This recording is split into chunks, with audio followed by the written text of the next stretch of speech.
noite, bom dia, boa tarde para todos. Mais um vídeo aqui, dessa vez falando de Libertadores da América. Gente, agora a gente tá falando da rodada número 2. Melhorou um pouco pros brasileiros, né? Que tinham aí estreado uma coisa caótica, a primeira rodada aí dos brasileiros na Libertadores. Mas melhorou, né? Não sei se para todos obviamente que não, mas melhorou um pouquinho, né? A gente ainda espera ver mais os brasileiros, mas antes da gente começar esse vídeo aqui, quero me apresentar. Eu me chamo Tainá, sou aspirante a jornalista, na verdade já uma jornalista, né? Porque querendo ou não o que eu faço aqui é jornalismo. Mas se você gostar de futebol, se você ama futebol, gosta de ouvir opiniões, gosta de dar suas opiniões, quer me ajudar a montar uma comunidade legal, é só se inscrever aqui embaixo, deixar o like e a sua opinião. Se você concorda, se você não discorda, se você discorda.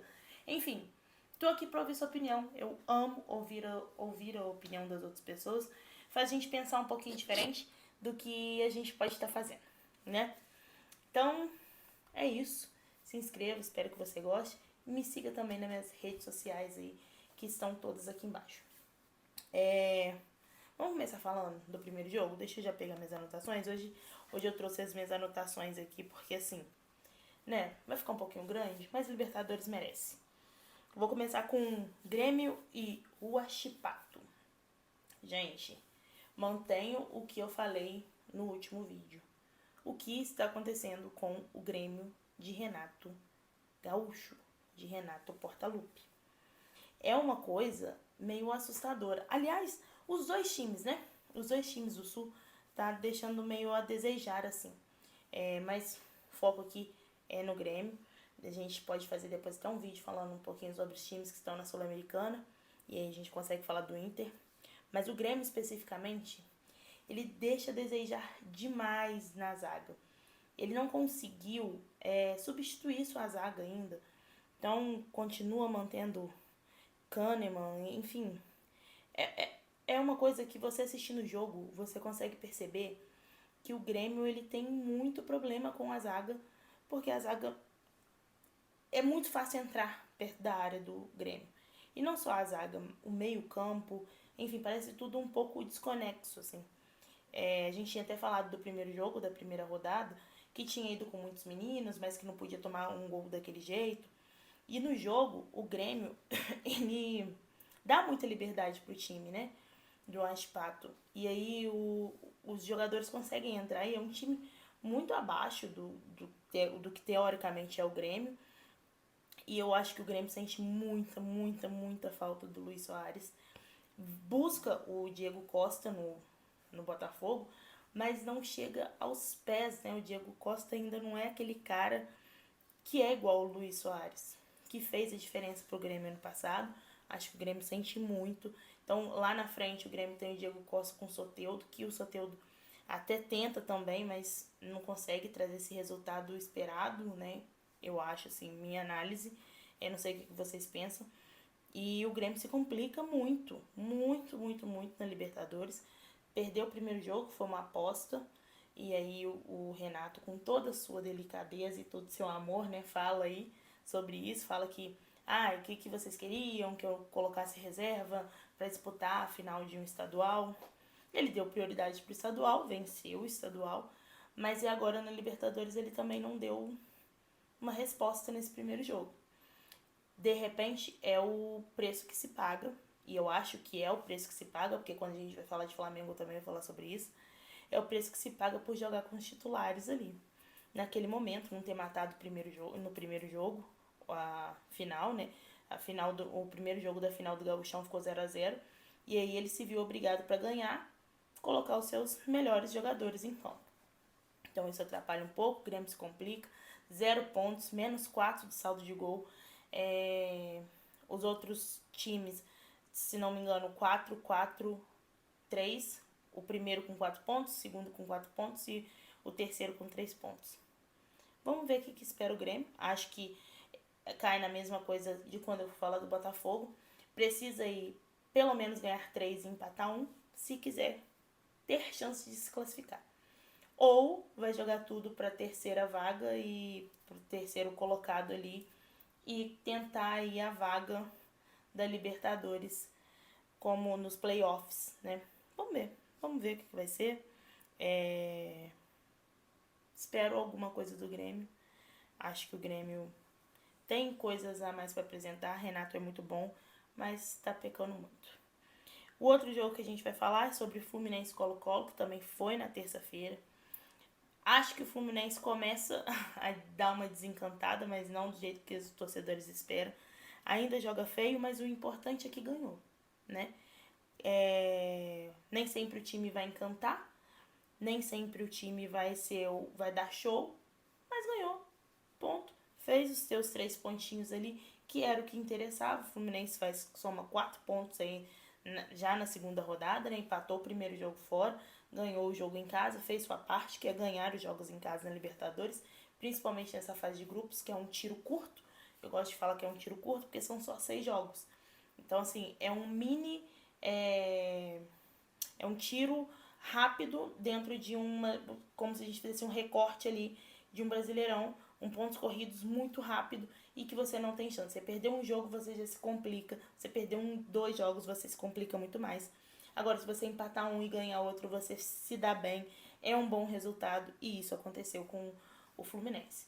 O Fluminense aí que no início do jogo sempre mantendo sua posse de bola, né? É a característica do Fluminense. No primeiro tempo até termina 1-1. E aí o Diniz faz uma coisa que só o Diniz faria, né? Que é tirar o Felipe Melo, coloca o Lelê, que inclusive sai machucado. Preocupa demais aí, né? Porque eu até cheguei a ler algumas coisas, não vi outra notícia, mas até então poderia ser um rompimento da LCA. Enfim, complicado, né? Uma lesão grave. Mas conseguiu. O Fluminense até chega no segundo tempo. Quando ele faz o segundo gol, após essa troca, né? Que ele vem com o Lelê no lugar do Felipe Melo. E aí o Fluminense impõe e consegue fazer o 2-1. Só que ainda acontece uma coisa bizarra, né? Que o Fluminense quase toma um empate, mas o gol é anulado. Na verdade, toma um empate, mas o gol é anulado, porque estava irregular. E o Colo-Colo até consegue imprimir uma pressãozinha em cima do Fluminense ali em um certo momento do jogo, mas o Fluminense segura aí e mostra o que é, né, o campeão da América. Vi que muitas torcidas, né, no Twitter foram caçoar do mosaico do Fluminense. É uma tristeza saber que o campeão da América foi recepcionado com pouca torcida, mas eu também entendo, né, gente? Um jogo terça-feira, 7 horas da noite, muito ruim o horário. A realidade não é essa, né? Pelo menos não no Brasil, é muito difícil que esses horários sejam bons, porque geralmente são horários de rush, enfim. Rio de Janeiro pegando fogo. E vamos passar agora pro Atlético e Rosário Central. Esse jogo foi 2-1 pro Atlético. E o Atlético é aquele time que está fazendo o que tem que ser feito. Pegou time que é pior que o seu, vai lá, ganha. Nesse jogo, eu vou fazer uma ressalva. O Atlético, ele massacra ali muito, como aconteceu no primeiro jogo da final contra o Cruzeiro, que no primeiro tempo o Atlético vai muito bem. E no segundo tempo parece que cai a energia do time. E porque o Milito até fala isso na entrevista dele, ele fala que ele gosta da intensidade e tudo mais, e ele substitui o Hulk, porque ele entende que ele vai precisar do Hulk também em outros jogos. E é uma realidade, né? Mas o Gustavo Scarpa, eu quero usar um termo aqui, uma palavra, que é renascer. O Diego Milito, ele conseguiu fazer o Gustavo Scarpa renascer no futebol. Fez o gol no segundo jogo da final contra o Cruzeiro e marcou novamente ali ontem na Libertadores, quarta-feira na Libertadores. Então, assim, Gustavo Scarpa também sendo uma peça muito legal pro Galo. O Atlético Mineiro que anda jogando muito bem, imprimindo pressão para cima. Tem que resolver um pouco desse cansaço, mas a gente consegue ver que o time ele consegue jogar bem. O torcedor gosta do jeito que o Atlético Mineiro está jogando. Acho que ainda não é parâmetro, tá? O Diego Milito ainda não dá para fazer uma análise do trabalho dele, mas pelo menos nos jogos que ele se propôs aí a colocar o Atlético Mineiro para jogar, o Galo jogou bem, ganhou, fez sua parte, foi campeão, enfim, fez sua parte e é isso que tem que fazer. Fazer sua parte, mostrar pro que veio. Eu sempre falo, pegou o time pior que o seu, é 1, 2, 3, 4, 5-0, quantos gols forem necessários para fazer saldo de gol, porque conta, ganhar bem, encantar sua torcida, isso inflama a torcida e deixa a gente feliz enquanto torcedores, né? E Flamengo e Palestino acontece, acho que um pouco do contrário. O Flamengo, ele no primeiro tempo, ele joga muita bola. E eu acho que acontece um problema com o Flamengo desde o ano passado, que é criar muitas chances e não conseguir finalizar. Finalizar, que eu digo, é matar o jogo, tá? Porque as finalizações acontecem, mas o Flamengo não consegue matar o jogo. Ele não consegue marcar o gol. E isso é uma coisa assim que perdura no Flamengo desde o ano passado, com seus inúmeros técnicos, e agora com o Tite é a mesma coisa. E aí a gente vê um Flamengo que no primeiro tempo tá em cima, criando muitas chances. O Pedro faz aquele golaço, aliás, o Pedro está jogando muita bola com o Tite, e era um fato, né? O Tite gosta muito do estilo do Pedro de jogar, o estilo do Cebolinha jogar. Obviamente ele colocaria esses caras para jogar muita bola. O Cebolinha sempre rendeu muito com o Tite, isso é uma realidade. E só que no segundo tempo eu sinto que aconteceu com o Flamengo a mesma coisa que aconteceu com o Flamengo contra o Nova Iguaçu. Ele dá uma baixada de energia. Ele fala, o time é pior que a gente. Eu não sei, tá, gente? Tô supondo aqui, mas imagino eu que isso aconteça com os jogadores. O time é pior que a gente vai ganhar. Ou, a gente, vamos abaixar um pouquinho a energia. Ou também pode acontecer uma coisa que o Tite até fala na entrevista, de jogadores cansados. Mas, gente, nós estamos hoje, dia 12 de abril. Né? Já passou de meia-noite, tô gravando esse vídeo agora meia-noite. O Tite falou isso dia 10 de abril, hoje é 12 de abril. Se ele tá com um time cansado, imagina o Carille. Que assim, não teve nem tempo de ter time cansado, mas tá tendo 50 mil lesionados. 11 de abril, com o nosso calendário, com o Flamengo, com o departamento que tem, com o recurso que o Flamengo tem, é muito difícil a gente aceitar isso, né? E assim, no segundo tempo, como baixa essa energia, o Palestino domina o meio de campo e começa a ameaçar literalmente o Flamengo. E eu assistindo o jogo, eu falo assim, gente, o que tá acontecendo? Pera aí que tá acontecendo uma coisa estranha, o Flamengo corre muito risco ali, nesse momento tava 1-0 ainda. Eu via o Flamengo tomando aquele empate e vem o Léo Ortiz com toda a sua sabedoria do porquê que também foi contratado, né? Numa jogada ensaiada, porque pra mim aquilo é uma jogada ensaiada, porque o escanteio vem baixo. E o Léo Ortiz, na sua estreia como titular no Flamengo, ele marca o seu primeiro gol, que como fazia muitos gols também no Bragantino, né? E só que eu acho preocupante, não encanta a torcida do Flamengo, mas fez o que era necessário. Ganhar a partida também soma 4 pontos. Aí eu não tenho dúvidas que o Flamengo vai evoluir, eu não tenho dúvidas que o Flamengo vai jogar melhor. Mas o torcedor tem que entender, né? O torcedor quer que o time ganhe sempre, jogue muito, até porque a gente está falando do elenco mais robusto do Brasil, o elenco mais caro do Brasil, o time que tem mais recurso financeiro no Brasil. Então, assim, estamos falando de Flamengo, todo mundo espera, eu falei no primeiro vídeo isso, a gente assiste o jogo do Flamengo já esperando alguma coisa.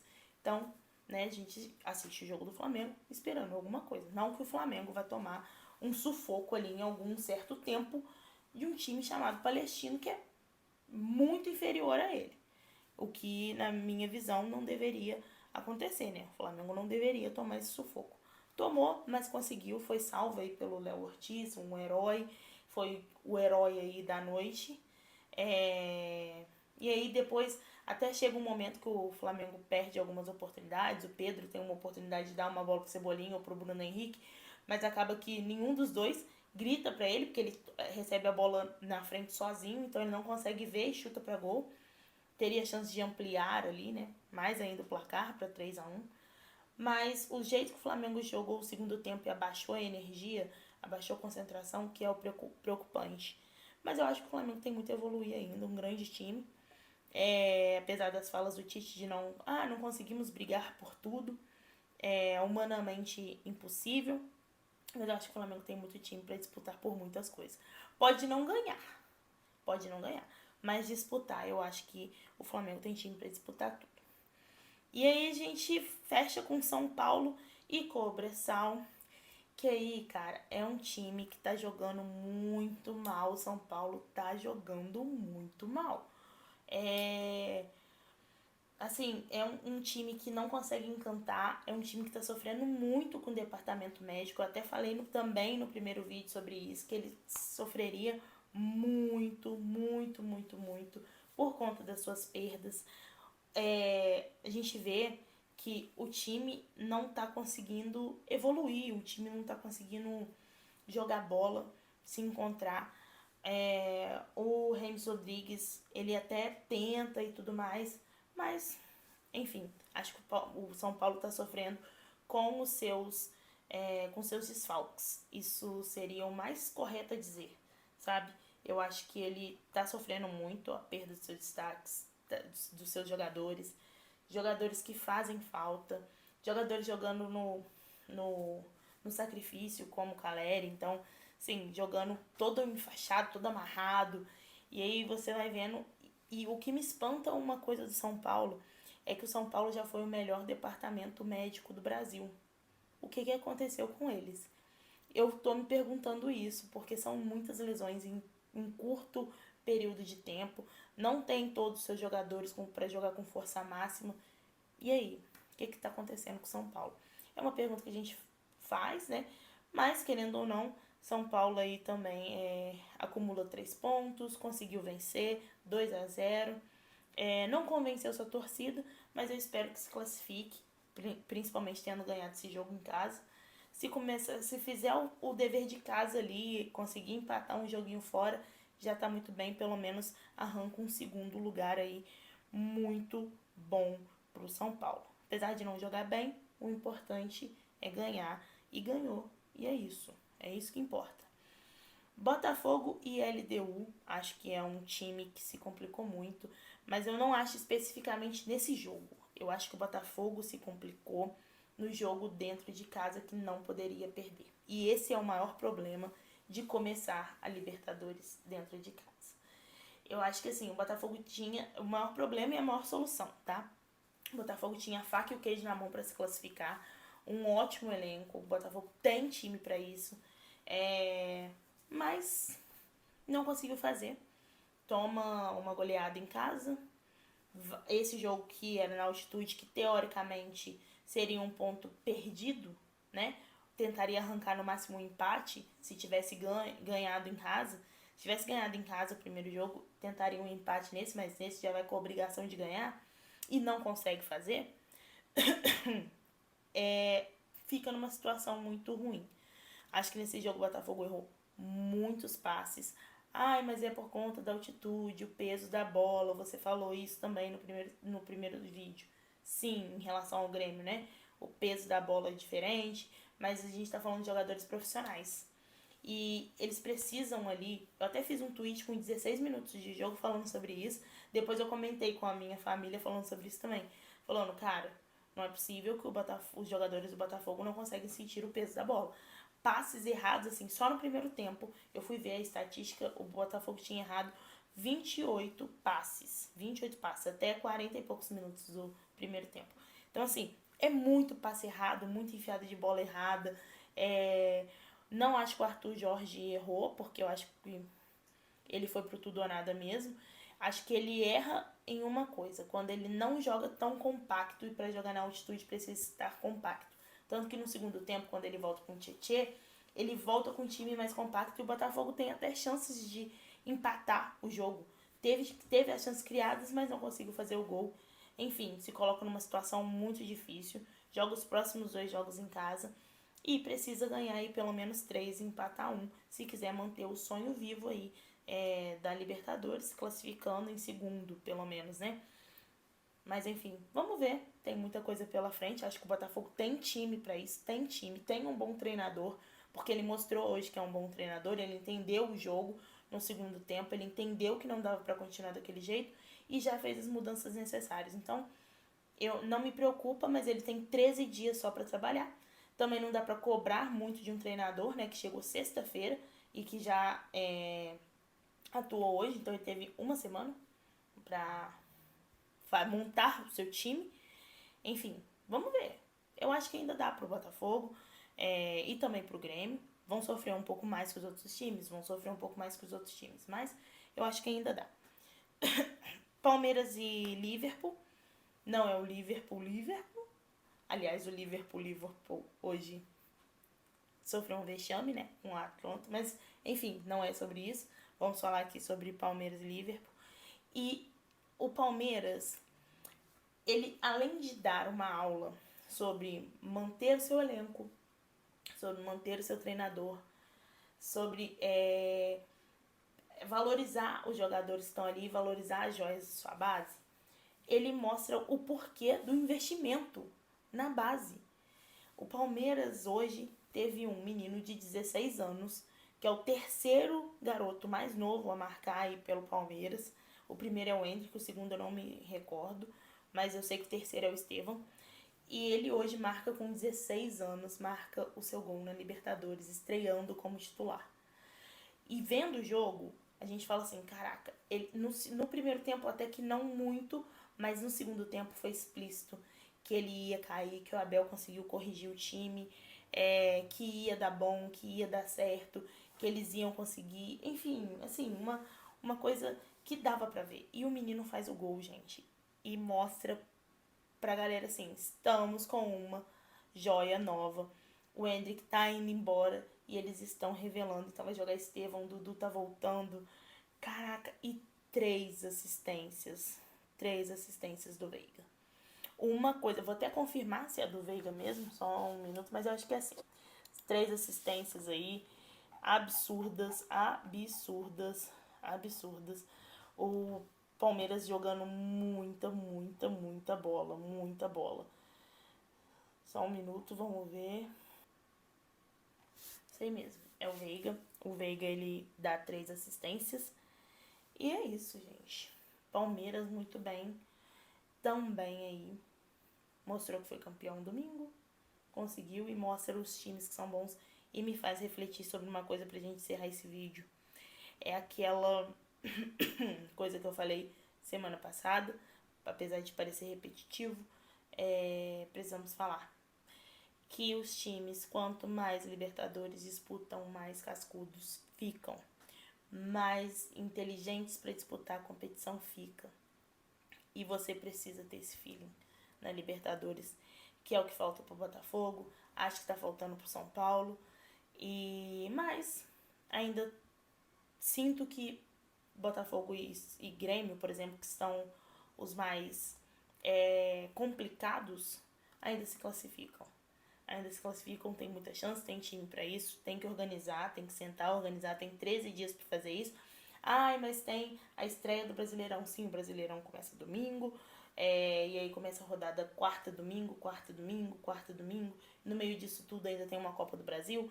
Enfim, tem isso, mas eu acho que os times, eles conseguem jogar de uma forma melhor. Enfim, vamos ver como vai ser daqui pra frente. A próxima rodada é só na semana do dia 20.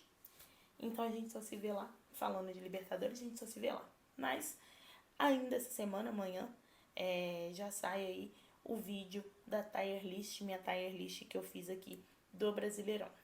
Se você gostou, se você acredita nos brasileiros, deixa aqui embaixo nos comentários seu time, o que você achou da partida do seu time, o que você achou das partidas dos seus rivais. E se inscreva no canal, se inscreva aqui para me ajudar no meu trabalho e também a criar uma comunidade de pessoas que amam futebol, falar de futebol, viver futebol. É isso. Até o próximo vídeo.